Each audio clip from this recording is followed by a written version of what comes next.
As you know, with the newer generation, it's been said that the industry is not attractive enough. You actually, since you made the switch, how will you pitch our industry to a newer generation and see the potential that it has? I mean, I think there's this narrative on Gen Zers that they want the cold brew and kombucha on tap and they want the comfort and all. And I think there's a portion of every demographic where a stereotype like that is probably true. But I think increasingly the folks who are in the digital almost all their day, they're looking for the tangible. And I think that's what this industry offers in abundance is this connection between the physical and the digital in a really interesting and complex and complicated way. And so I think from an attracting talent standpoint, I think as long as we invest in the kind of infrastructure at the project level that holistically looks at the person's experience. We talk about experiences. We in the same way that we do a journey map for a customer, we should do a journey map for our project team members and think about how we improve that. And so I think increasingly as we're able to invest in the technologies and the materials and in the spaces that make that experience better, I think the people will come because this is an industry that is fairly resilient. And so, we'll have our ups and downs, but they won't be in the same way that maybe other industries experience. And so there will be demand. And then it will be, can we keep that talent and can we kind of evolve. But I think part of that too is transitioning folks from other industries and thinking through what that even looks like. But there's a lot of different ways to go about that.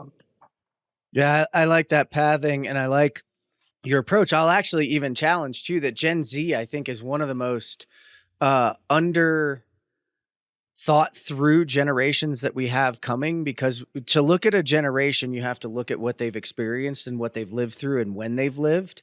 And, there's some major things, this Gen Z is the first generation that really doesn't know life before 9/11.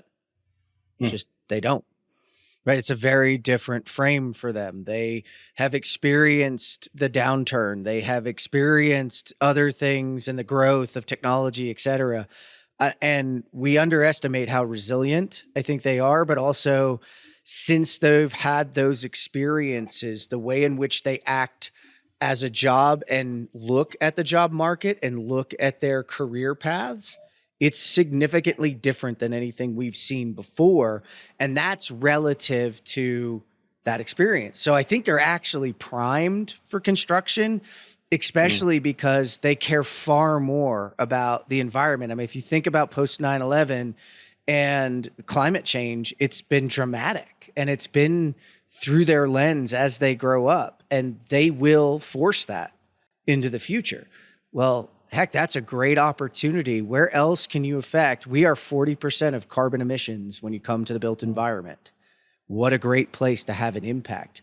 But you better be impacting it and you better be changing it, because that is the difference, is this generation will leave.